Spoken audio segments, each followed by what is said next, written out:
Welcome to The Explainer. Today we're going to dive into a story about incredible faith, a really powerful paradox, and a mission to bridge a divide that honestly impacts millions of lives. So let's start with the big question, the mystery at the heart of all of this. Sub-Saharan Africa is now home to the largest percentage of Christians on the entire planet. I mean, the growth is just staggering, and yet so many of these same communities are facing these overwhelming challenges. Everything from poverty to corruption. So how can a faith that's growing so fast seem to have such a limited impact on the world around it? It doesn't quite add up, right? And this brings us to what a lot of people are calling Africa's Christian paradox. It's this major disconnect between massive, and I mean massive, spiritual growth on one hand, and this persistent, really tough societal brokenness on the other. And this quote from theologian Landa Cope, it just grounds this whole thing in a heartbreaking reality. She points to Rwanda, where before the 1994 genocide, a huge portion of the population called themselves Christians. But that shared faith couldn't stop one of the most horrific events of the 20th century. It really shows you that the stakes in this conversation, they're incredibly high. There's this powerful metaphor that just gets right to the heart of the issue. The faith is a mile wide when you look at the numbers. The churches are full, people are converting, all of that. But it's only an inch deep when it comes to actually changing the fabric of society. So you have to ask, what's causing this kind of shallow faith? Well, the diagnosis seems to point to a fundamental split, a worldview where faith has kind of become divided against itself. And the root of the problem has a name. It's called the secular-sacred divide. Basically, it's a way of thinking that puts your faith in one little box, and then the rest of your life, your job, your community, politics, justice, goes in a completely separate box. It's like we build this mental wall between our spiritual lives and our public lives. And you can see exactly how that divide plays out right here. The sacred sphere, that's what happens on Sunday. It's church, it's prayer, it's thinking about the afterlife. Then you've got the secular sphere, which is basically everything else. It's your work on Monday, it's the economy, it's your local government. And when you see these as separate, faith gets trapped in our private lives, and it just loses its power to engage with and transform the world. But here's the thing. It wasn't always like this. In the early church, what you said and what you did were two sides of the same coin. But then, this historical shift happened, something people call the Great Reversal. Influenced by old Greek philosophy that separated the spiritual from the material, Christianity started to focus almost entirely on saving souls for the next life, and it kind of left society's problems for other people to deal with. Okay, so if a divided faith is the problem, what's the solution?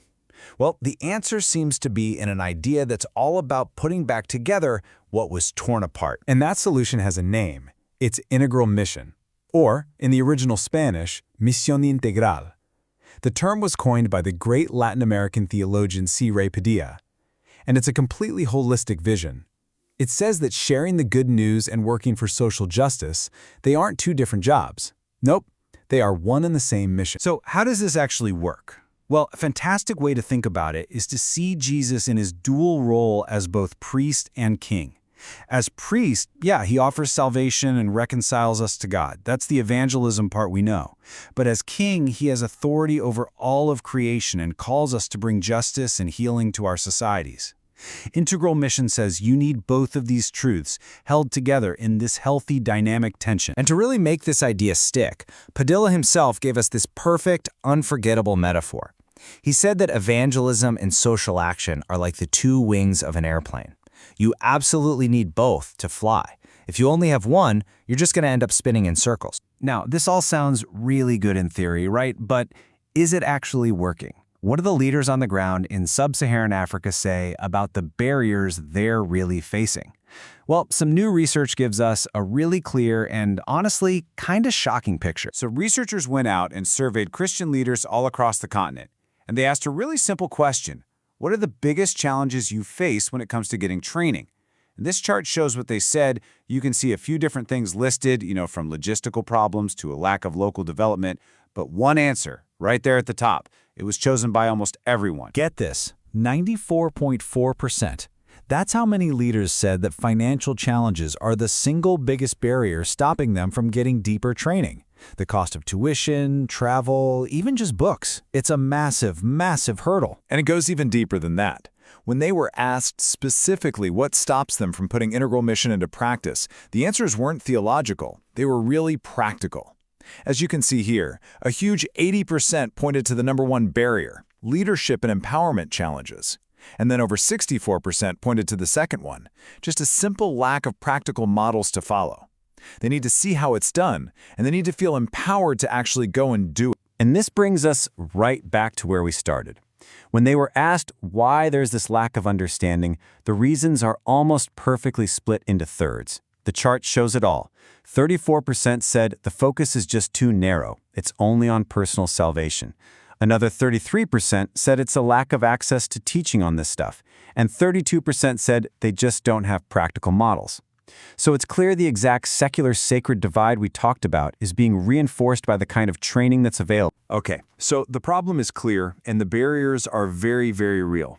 But the research also points toward a pretty innovative solution, one that doesn't come from a boardroom somewhere, but from a kitchen. The proposed solution is a digital-first course that's designed to tackle every single barrier we just talked about. First, it's mobile-first, using short, bite-sized lessons that work on a smartphone to get around the cost and access problems.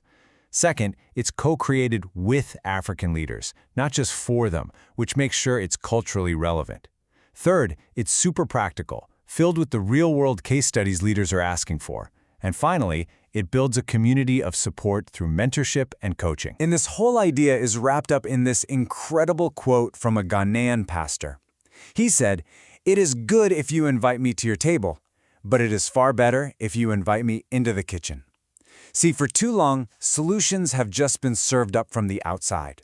But real partnership, real empowerment, that means inviting leaders into the kitchen to be co-creators in the whole process, mixing their own wisdom and experience into the recipe. And that brings us to our final, and I think most important question.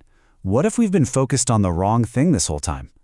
Maybe the real key to unlocking the power of faith in society isn't about exporting these pre-packaged answers. Maybe it's about creating a space, a kitchen, where local leaders have the tools, the ingredients, and the freedom to cook up their own solutions for their own communities. Now that is a thought worth exploring. Thanks for joining us on The Explainer.